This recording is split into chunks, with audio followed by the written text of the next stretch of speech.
Good morning. If I could ask folks to find their ways to their seats, please.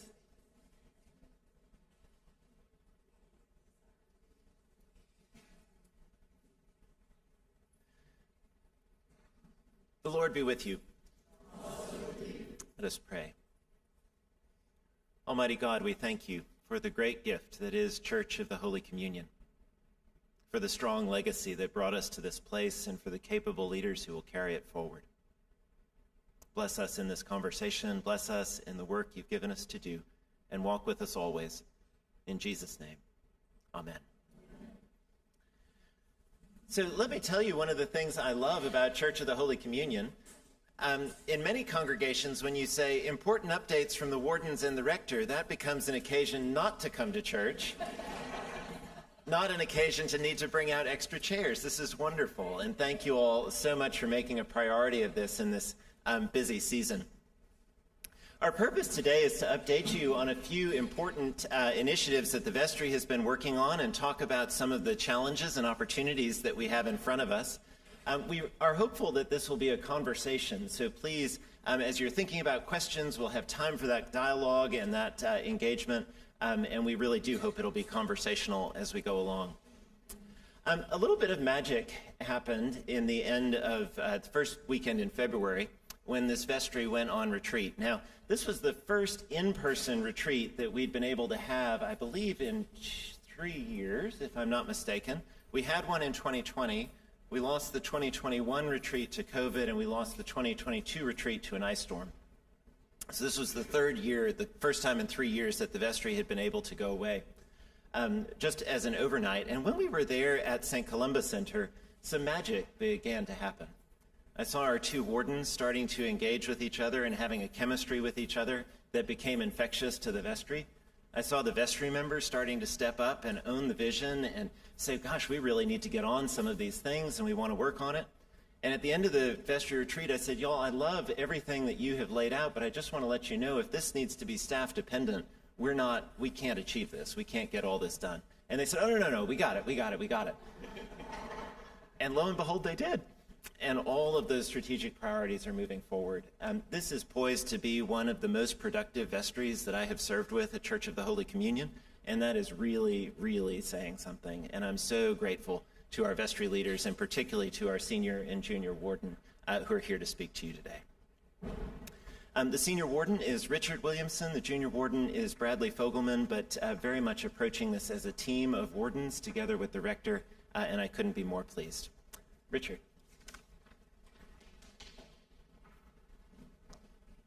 Good morning. Good to see everybody. Make sure I'm looking in all directions, whether you're online or in person. As Father Sandy mentioned, I know that you have options in front of you. You could be in a lot of different places this morning, both physically, mentally, spiritually, and I'm delighted that you decided to choose your time with us this morning. Hopefully you'll find that this is a conversation. We believe that communication is vital to the success of the church, to an organization. When I think about the annual parish meeting, one of the things that I love about it is that Sandy will rattle off a lot of names. And he is doing that as he is recognizing what has been accomplished in the year. And so Bradley and I are excited to talk about what are some of the things that we're midstream in. What are some of the things that we're working on in 2023 so that when you're here for the 2024 parish meeting, you can say, yes, I remember hearing a little bit about that, and what have we done? Much of my time from a professional perspective is spent in the world of HR, and every year I tend to read an article that says performance reviews are broken. They don't work. People don't like the number scale. What I have found is that people typically don't enjoy just hearing one time a year how things are going. Even if it's something that is positive, you want to hear it. If it's something that we need to change course in, you want to hear about it sooner than later. So I hope that this will be maybe a formal here we are update, but that we will continue the conversations. Miss Martha, who leads the children's ministry with my youngest son, or my older son actually, That's the morning. That's the morning right there. My beautiful wife may be in a patient's room watching us right now because she's at work, and the boys made it a point to hustle this morning to get here on time.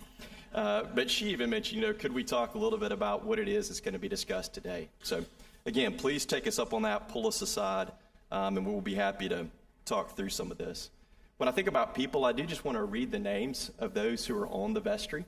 I think when you look at the history of the vestry, we have people that have been a part of this church for many, many years, and some that arrived maybe a couple, 3 years ago. And something that we recognized is that we don't all know each other. There's some of you that have been here for a long time. I grew up going to Holland Heights United Methodist Church. It served for 106 years. So when someone new came in, it was kind of funny when they'd say, "Hey, who are you?" Like, well, my mom's the organist. My dad's the lay leader. And you kind of run through that. So I hope that we will get to know each other. But I want to just recognize some of them are here today. Some of them have other commitments. But Bradley Fogelman is our junior warden. Thomas Carlisle, and you'll see a lot of these people active throughout the course of the day. Joel Chapman, hear his beautiful voice. Janice Hall, which Janice would tell you right now, if you haven't signed up on Realm, please make sure to do so. Put that plug in for her. Lisa Holt, Kim Justly, just saw her back there. I've already got you. Barton Lynch, who, another plug, if you have time this afternoon after the service, there'll be an opportunity to hear more about the garden. It's fabulous. But you don't want to miss it. Don't want to miss it. Shannon Mattern, she's our secretary. Jack Nelson, we'll speak to this in a second. He is our sustainability officer. Ken Roberts, saw Ken a little while ago. There he is. We also have Romaine Scott, Eleanor Jordan, Steve Quach, Tay Chafin, and last but certainly not least, our treasurer, Michael Faber. Make sure we keep the numbers straight. Every one of those is involved in one of these strategic initiatives that we're going to talk about today. Some are taking the lead. Others are saying, where do you need me? Where can I plug in? And so we'll talk about what they're doing. Sandy mentioned it. The vestry retreat was an opportunity for us to get together. We had tried a number of different ways. Liz, had run us through kind of a virtual type retreat the year before. We have done a lot of things to try to build community, but there's something about just being together that really builds that community, and we felt it this year. Vestries before the 2023 vestry had already spent a lot of time thinking about a strategic plan. So back to the performance review, when you think about those big, hairy, audacious goals, kind of where do we want to be in 3 to 5 years? Vestries before us had already put a lot of work into that framework. And so we took time to think through what have we accomplished, and what do we need to do more of, and what do we need to do less of. What excited many of us is the fact that we are getting ready to celebrate 75 years. 75 years. That's awesome. We have a healthy church. We have a vibrant church, and there's much to celebrate. But we don't want to just get caught up in the here and now. So a lot of what we spent our time talking about was sustainability. That is why for this year, from an officer perspective, Jack came aboard. Jack has some unique experience that he was able to bring and say, let's make sure as we're making decisions, as we're talking about youth ministry leadership, as we're talking about these things, that we are focused, that we don't get caught up in what is sizzling right now, but that we are making long-term decisions so that this church, this congregation, is around for another 75 plus. What I talked a lot about was the island of sustainability. How many of you have ever been distracted when you're driving? Yeah, that's right. And I'm not in the business of insurance, so it's okay. I won't call your Allstate agent. We get distracted by a lot of different things. And what we wanted to make sure of when we talked about sustainability is that we always swim back to the island. When I was working in an environment where there were a lot of labor relations, I would often be asked leading questions by different parties. And what I could always remember is to go back to that island. So whatever the matter was, in this case it's Jesus, I go back to the island. When we started thinking about that island, we started to name a few things that we needed to focus on. In order for us to be strategic about sustainability, we had to review our revenues, we had to look at our expenses, and we have to make sure that we're continuing to make strategic decisions going forward. So I'd like to highlight a few of those areas that we've paid particular attention to this year from a revenue and expense perspective. Does that work for you all? Okay. From a revenue standpoint, recreation. The field is beautiful. If you've ever been out here on a weekday, it is a ton of fun to see all the kids that are playing soccer. The gym where you have basketball taking place. When you have wellness rooms that are full for yoga, all those different type of wellness activities. We looked at the model. We looked at what we've been charging over the years, and we have essentially broken even. And so when you go to the annual parish meeting, you've had an opportunity to see the financial statements, and you can see that typically, we run pretty lean from that perspective. Well, we started to do some benchmarking to see what are other churches charging, what services are they providing, and how do we make sure that we're competitive. We don't want to price anyone out, and we will always look at what exceptions might need to be made in order to give people an opportunity to be a part of this ministry. But there is an opportunity. And so after the review that I know Jack and Michael, Mikey also took a look at, Carter, we ultimately decided to increase those fees. And we increased them so that families are still able to have 1 child, 2 children, 3 children, how many they have, participate, but to be more in line with what other churches are charging, and also to make sure there is a little bit of revenue coming in from this ministry that is being provided. Second is a cash management strategy. I think we might have mentioned a little bit about this at the beginning of the year. We do have some cash that we needed to do something with, and we didn't want to just put it in a checking account and watch it draw $1 or $2 over the course of a quarter. And as a result of that, after many of the financial minds that are in this room got together with some individuals and have put a strategy in place that has allowed us to use a money market account.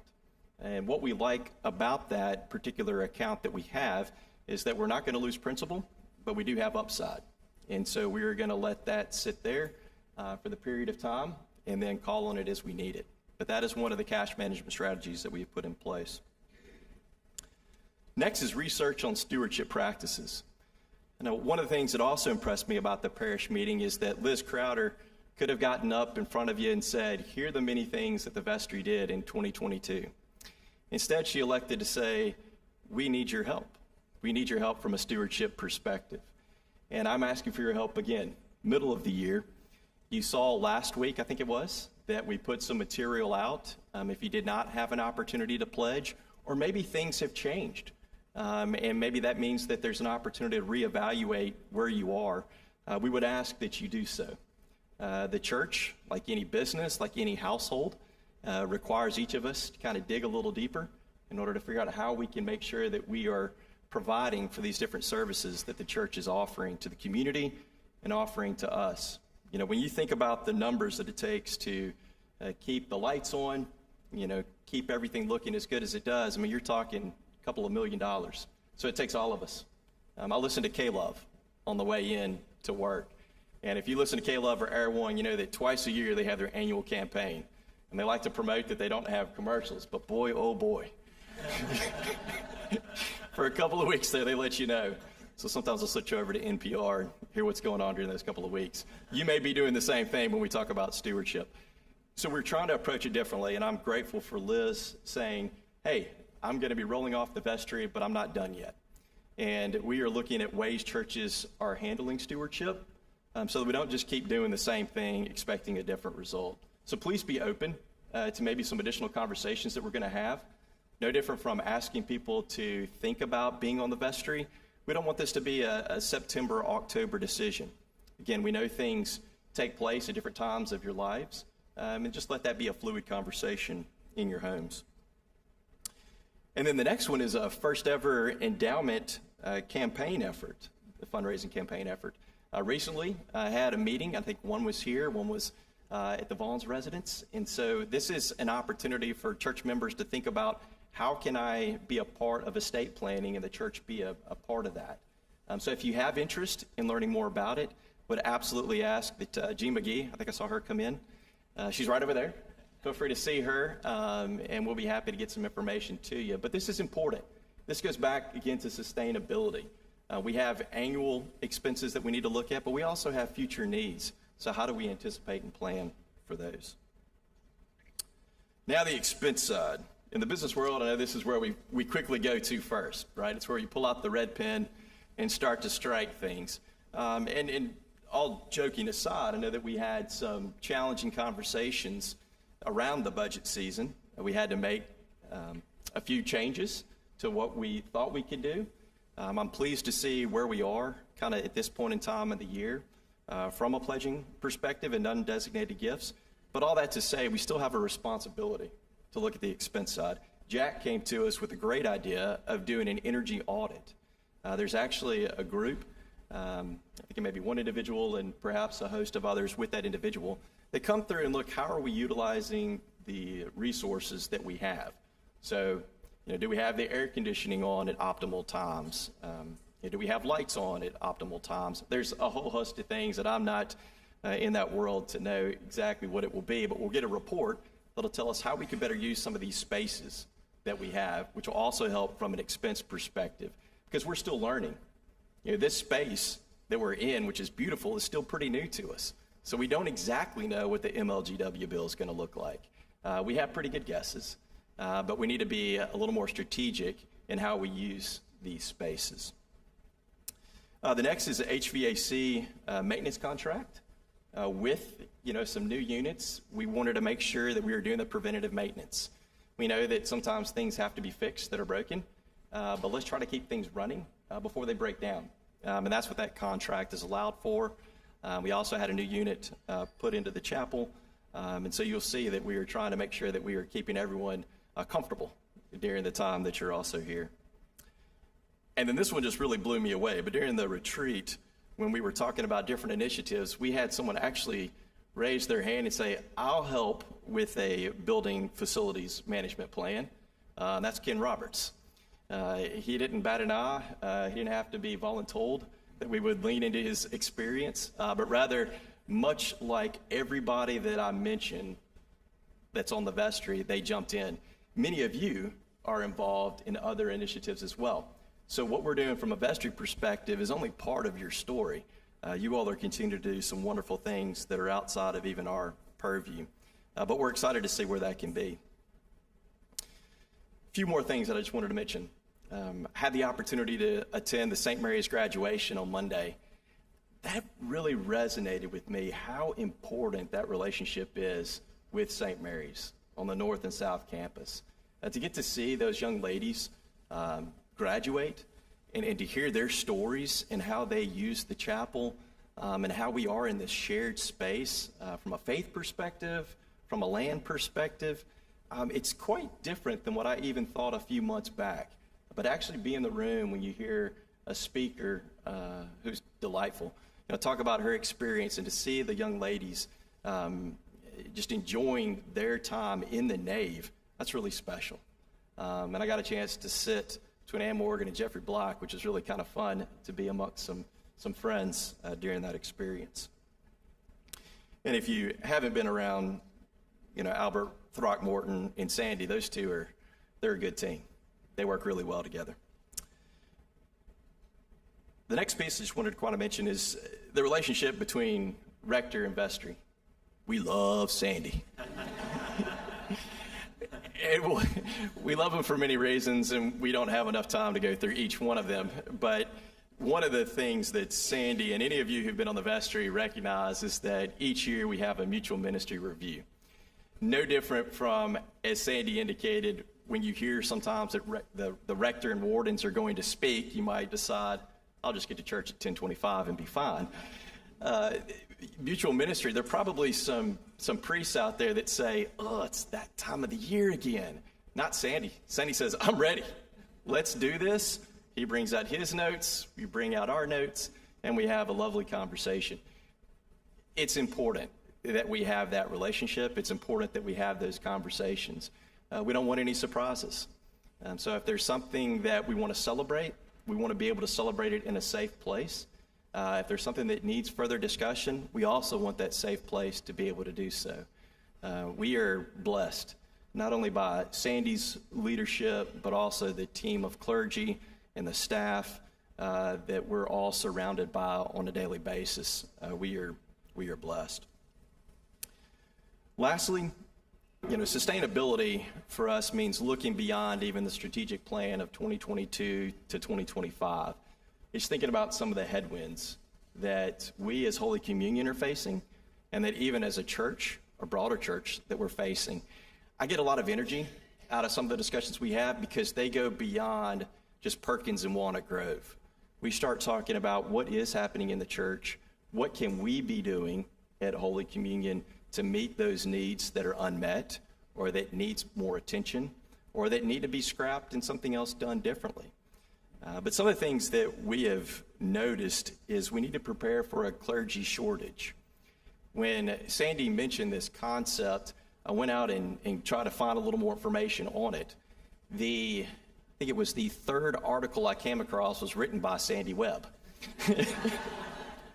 So he knows his stuff, and it was a reputable source that I found it on as well. But he can best give some of the numbers, and we're seeing it across a lot of businesses. As generations retire, there are just not as many people coming up, whether that's trades, if in this case it's priesthood, and it's individuals that are coming up into priesthood that might not have gone through seminary or some of those classic training that we know today, and that we as Holy Communion have really come to appreciate because we lean into that. We are a church that loves to learn. We're a church that loves to ask questions, and we're blessed to have individuals that can lean into that with us.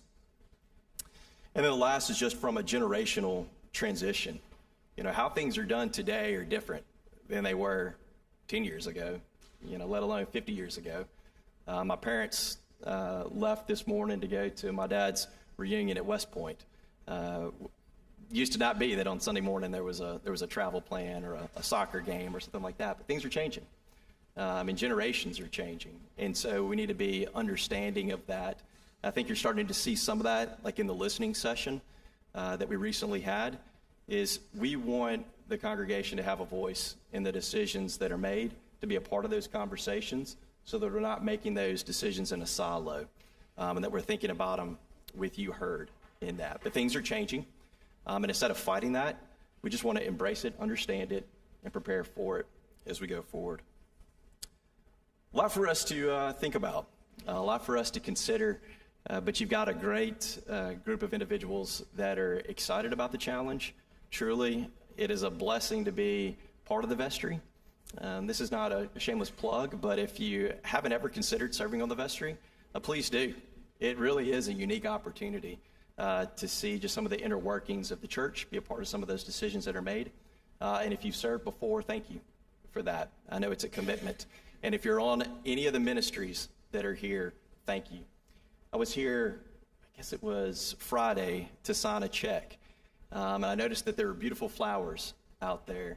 And I was informed that we had a baccalaureate that was taking place. How many of you have been here during the week at Church of Holy Communion? Been here before?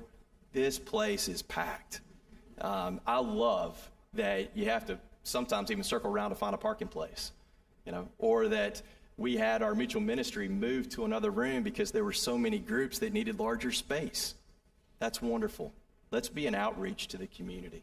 Let's be part of what's happening in Memphis. With that, we've got some strategic initiatives that we are laser focused on. We lightning round through our updates during the vestry meeting, and I'm delighted that you get to hear from Bradley about those initiatives.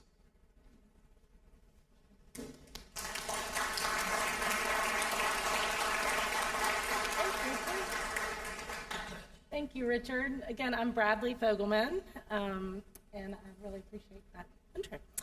We have been doing lots and lots, as he's discussed, with the vestry this year, and a lot of the focus has been on what Liz and Steve sort of started working on the past couple of vestries, and that was getting the strategic plan and working towards these initiatives. And we, at the retreat, came up with 3 that we felt would really help in the sustainability and moving our church sort of to the next level. And so these were our focus for the year. One was on welcome. And like Richard said, we have vestry members that jumped the opportunity, and we have Lisa Holt and Kim Jessley, who had jumped into this and saying that we have all these new members after COVID and lots of things that have happened with the construction. There's a lot of new members that are coming, and we don't want them to get lost. And with Carter in her new role, we just felt that we needed to be able to hang on to the people that are coming and to get them involved as quickly as possible. And Kim and Lisa are really reinstating that greeters ministry. So if you're looking for something to do, we'd love to have people available on Sunday mornings. And that's going to carry on not just from Sunday mornings, but hopefully there's some points that you can do and take them on a tour and answer questions and really get to know these people so that they feel as welcome here as we all have at times of our lives and hopefully still do. So that is what is happening with our Welcome Initiative, and they're always looking for volunteers. Another one of the initiatives is communications across all channels. And what we found is that over the years, we had print material, and we really updated it and got it in color, and then we have put it on the website, but technology changes all the time, and we really needed to figure out how people are using technology today and what types of communication people would like to get.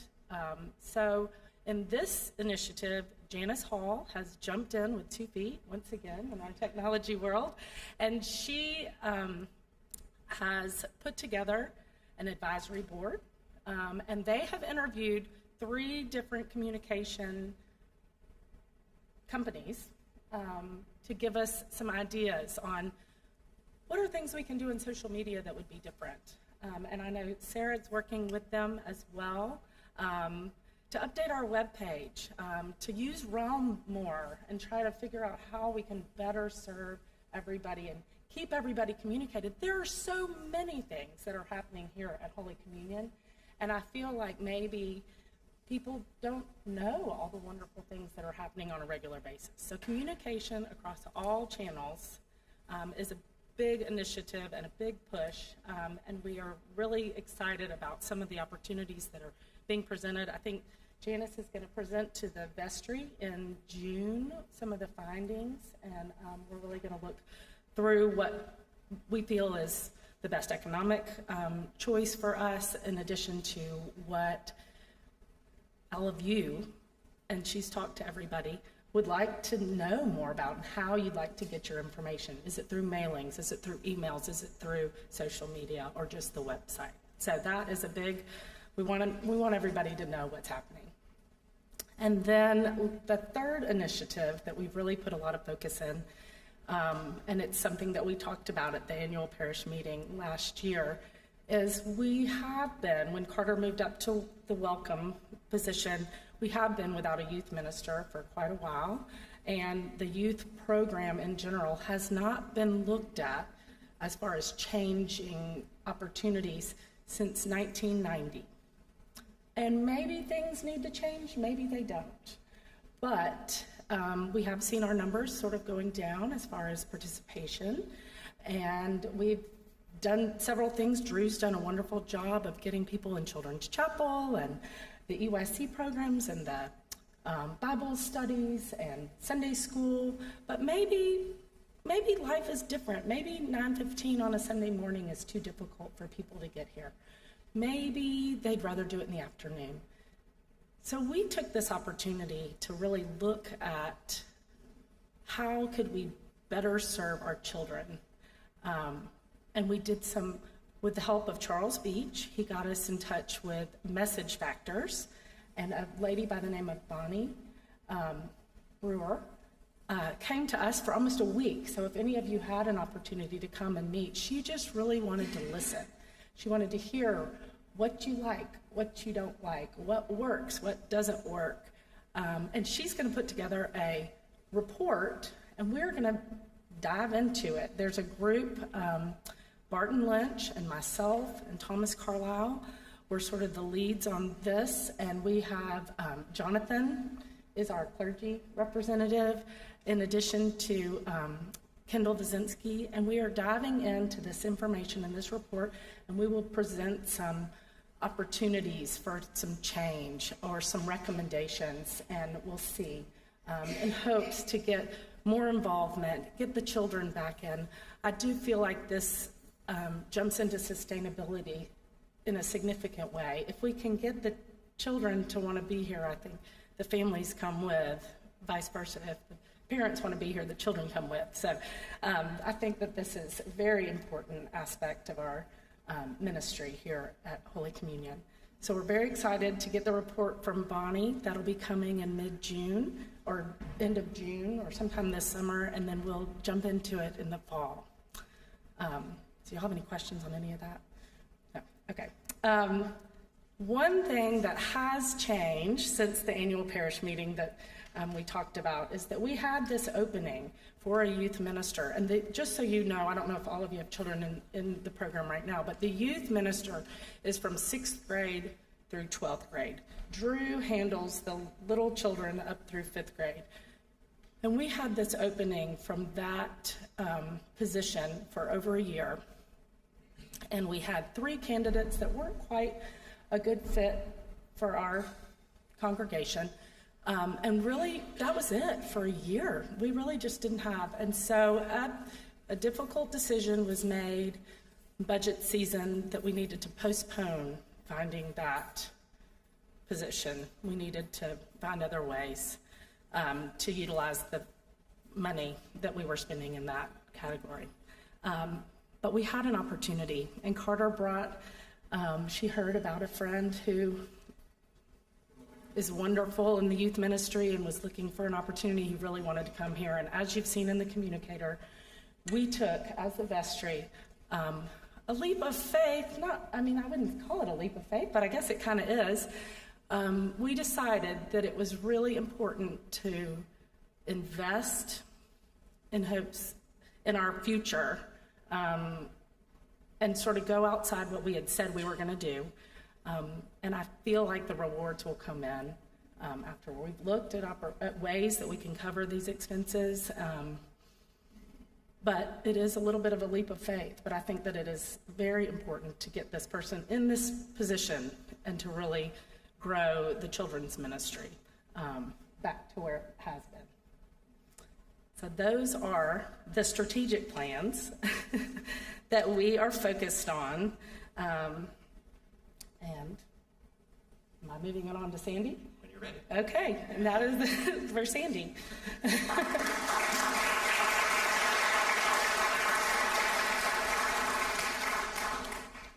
For a vestry to tackle 3 major strategic priorities, plus the facilities priority, plus the revenue review, plus the expense review, and to be on top of all of that after 4 months in office is a really significant really significant progress, and this progress report is a big piece of that. During Bradley's presentation, I had the benefit of being able to look and see faces, and I saw a question that no one raised their hand for, but what is Realm? I am prepared to answer that question. Realm is our online portal for communication. It's the online directory, it has online communications tools, it has the ability for groups to schedule meetings in Realm and communicate with one another, and it is available free of charge to each and every one of the people in this room and online. So if you would like to know more about Realm, please contact the communications office and they'll get you all of that information. And if you are not interested in being in Realm, do it anyway. People ask me about parish directories. Parish directories are the bane of a church staff's existence because you spend all this time gathering up all of the data, getting everybody's picture taken, then you publish it, it's inaccurate the day that it's issued, and then someone calls you up and says, "Why did you release my cell phone number to the whole congregation? I don't want my cell phone number out there." And then someone else will say, "Why on earth did you list my home phone number? I only use my cell phone number. Everybody knows that."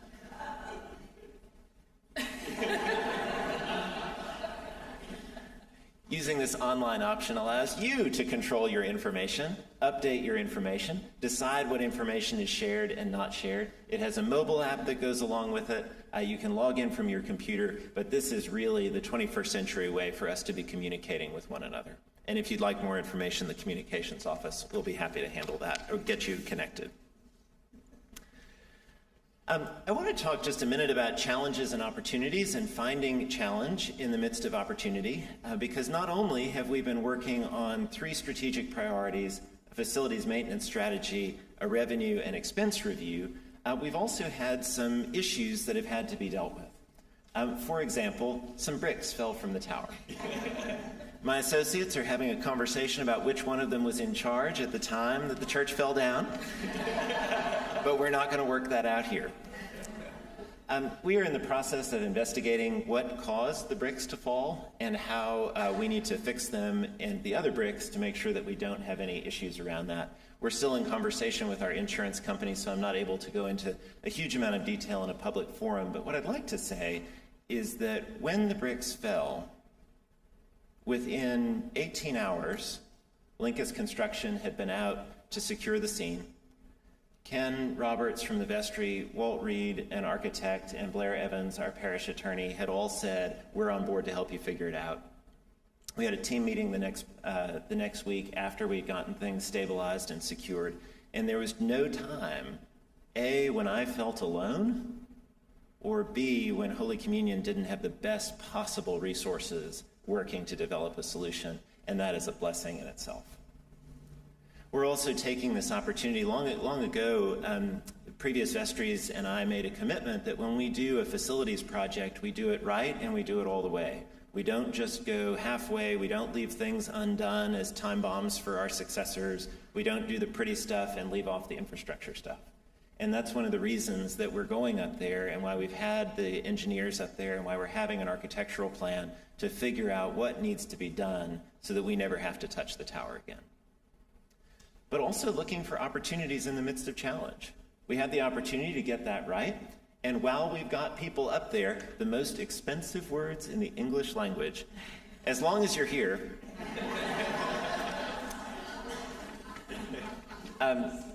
many of you will remember our electronic bell system, which hasn't worked for about the last 3 or 4 years.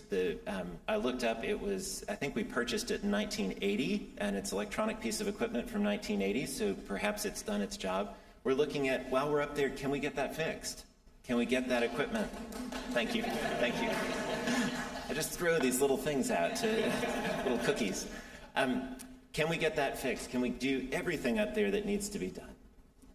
Similarly to that, when we started getting reports that the tree in the memorial garden needed to come down, the question isn't, how do we go out and tell people, well, sorry, the tree has to come down? How do we develop a plan for that space that'll address the long-run infrastructure issues that that space has had since the day that it was built, with drainage and with sunlight and all of that?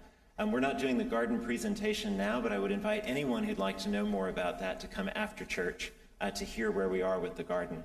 And looking at that to say, let's not just do the short-term fix, but let's make a long-term investment in our space and make sure that we're going to be here on this street corner for those next 75 years, sustainable, ready to go.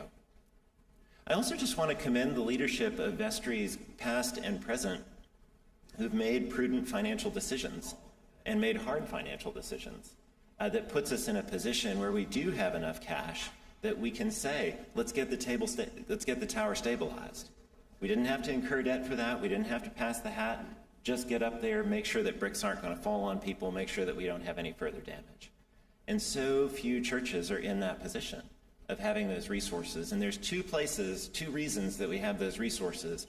One is prudent management by current and past vestries, and the other is generosity from parishioners.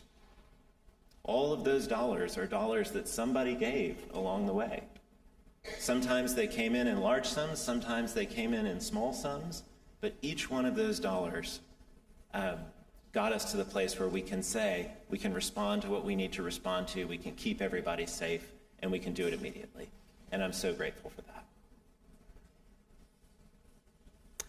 We're also going to be linking together, and we haven't talked about it so much because there's been so much other news, But we have a new organ console on the way, which we commissioned last fall. It'll be installed over the summer, and we're taking the opportunity while we have contractors working in the tower to make sure that we get that chamber fully waterproofed, make sure that we deal with the plaster issues that are up there, make sure that we get the organ cleaned out well, and that we put the new console and a new organ into a clean and dry space. And we're able to knock all of those things out together once construction gets underway.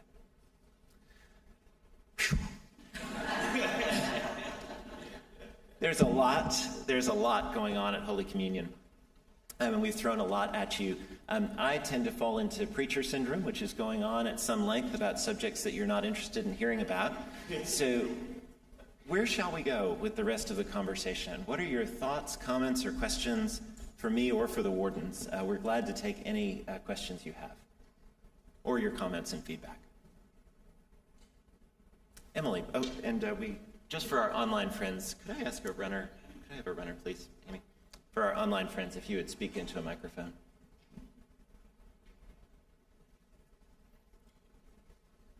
When you mentioned raising the fees for the recreation activities, do you have in place a plan for people who?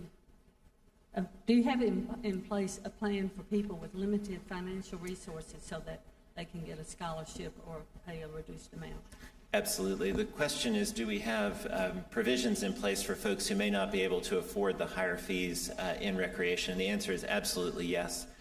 We don't sort of have a scholarship pool that needs to be drawn from, but the vestry has always given me, and I've delegated to the recreation director, the ability simply to waive or reduce fees. So when Mikey finds himself with someone who has a real financial need and their kids need to be able to participate in soccer, he has full discretion to do what he needs to do to make sure that that's possible. Mike, please. I especially compliment you on the decision to plunge ahead and hire the youth minister. I don't think there's anything that's more crucially important to us right now than that. Because having been here over the years and not having had children, I have, however, watched a number of families over the times when we did not have a youth minister leave and go to another church because their kids were involved in the youth ministry at some other church. So I applaud you for making that decision and going forward.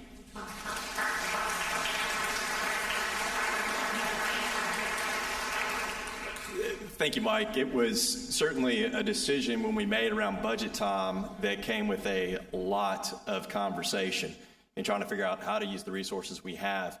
This was a blessing. When Carter mentioned to us that she knew of someone and she kept it close to the vest as to who the individual was, kind of let us know about the background.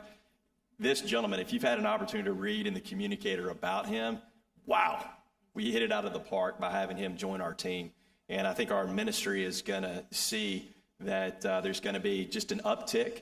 I mean, Carter has done a tremendous job trying to balance where is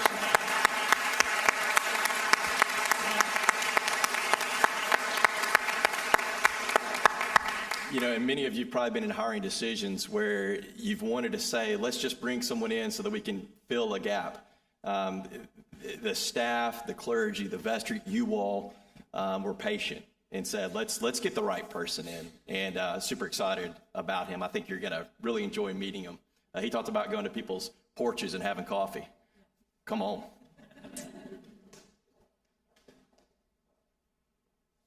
Other questions or comments? Front row, please.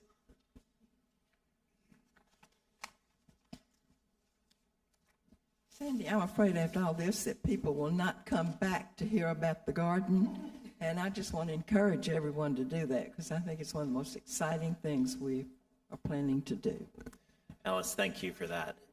For those who didn't hear, Alice was encouraging folks not to say, well, I've already been to one meeting at church today, so I'm not going to stay for the garden. You will be sorely disappointed if you don't stay for the garden project. The images are here and have been in the communicator, but the opportunity to hear Barton Lynch's presentation on the care and intentionality that's gone into this plan, I'm very, very excited, and I do hope that you'll stay. Jillian has a question.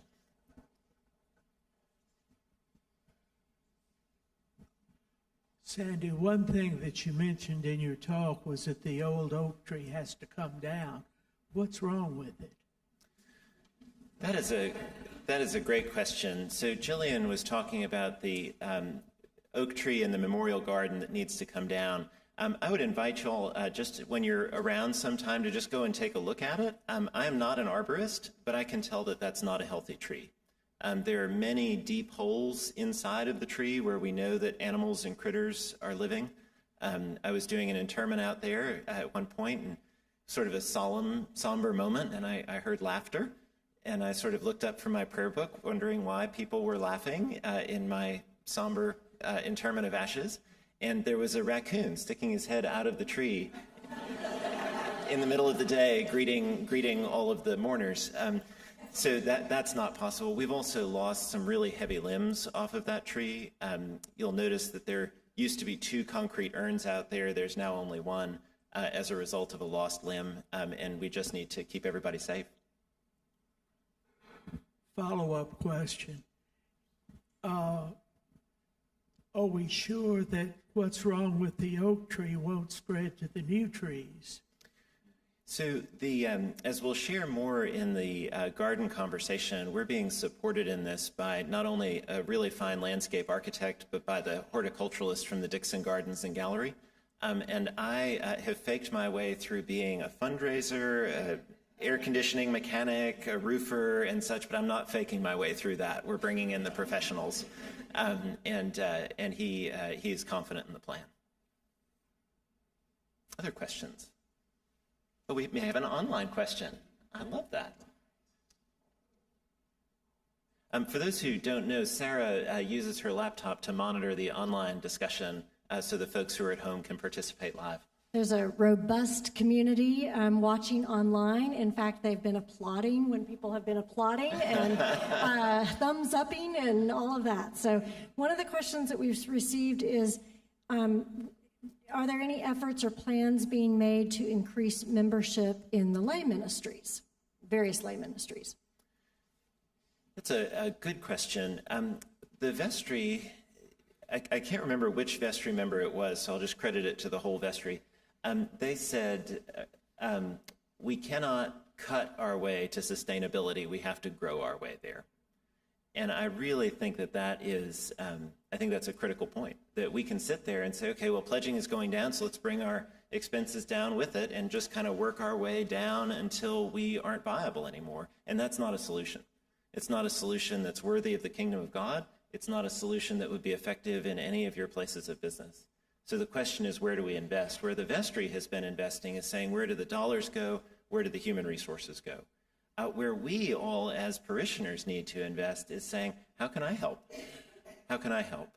I'm thinking about Barb and the food ministry team that has just grown up and exploded during the pandemic as a result of people saying, I can help with that.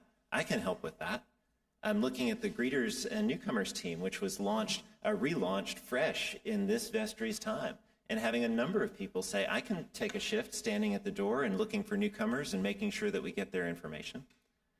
Those are some of those critical ways. For our online community too, I've become persuaded that no person who is in any way computer savvy will ever come to a church again without first having checked them out online.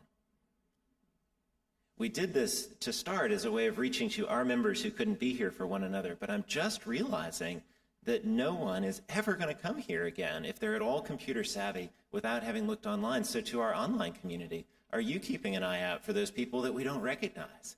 To be able to say to them, hey, can we connect with you? Can we know more about you? And I think that's just one way that we can all do it. We would love to have more ushers for the services, the in-person services. We would love to have more Eucharistic ministers. We've got a lot of opportunities to volunteer and connect. And if you'd like to talk about that, any of the clergy would be glad to sit with you and talk about what would give you joy in your ministry and how we can connect that to the church's need.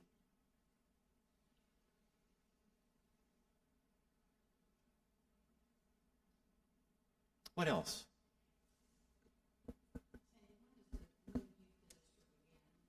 So the question in the front row is, when does the new youth minister begin? His agreement with us starts on July the 1st. That's a holiday weekend, and also he may, I think, 3rd or 5th, maybe the actual day. But that first week of July, he'll be here and onboarding with Carter Webster through that time. I do want to just speak to the youth ministry position. That would have been a really easy decision for the vestry to have gone the other way. They already made the decision that they were going to suspend that search. The funding is not in place. That we're saying to ourselves, we've got it for this year, but when we go into next year, we then have to find that. And so what I would just ask is that as we all consider our stewardship giving or our mid-year stewardship giving, say investing in youth is one of the ways that we will grow our church and grow to sustainability. I have no doubt of that whatsoever. And we have to pay for it. And we all need to take that into account when we consider our giving.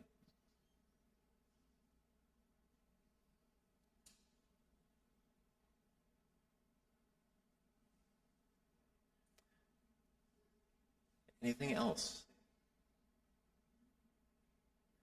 I am enormously proud and grateful to say that Holy Communion has been debt-free for a year and continues to be and has no intention of changing that. We're also taking our endowment very seriously to make sure that we're investing in our future and making sure that future generations will have those resources. The endowment fundraising effort is really critical. We as a society are looking at the largest generational transfer of wealth in human history over the next 20 years. The largest generational transfer of wealth in human history.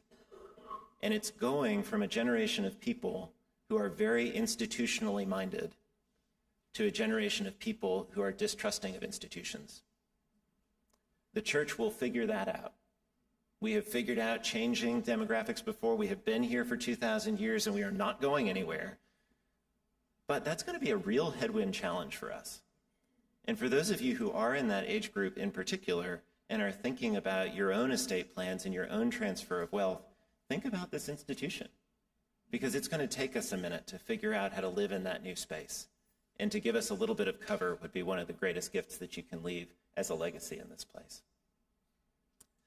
I am so honored to be the rector of this parish at this exciting time. I can name a whole bunch of seminary classmates and colleagues who would not be able to get a room of 50 or 60 people together, plus an online audience, to talk about how the church is doing and where we're going. I can name a whole bunch of seminary colleagues and classmates who don't have churches with 20-year sustainability plans. And I see every bright future ahead for this church, and the reason is that we're so committed to each other and to this place, and I am just so grateful to be in ministry in a place like this. If we can answer any questions for you informally after the meeting, email, whatever. The wardens are here, I'm here, your vestry representatives are here, the staff are here, and we welcome conversation, feedback, offers to contribute time, money, energy, things, whatever, to keep the mission of the church going. And we'll have another one of these in a few months. Thank you all so very much.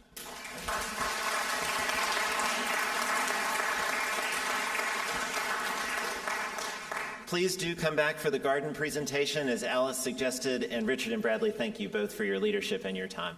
Church starts in about 15 minutes.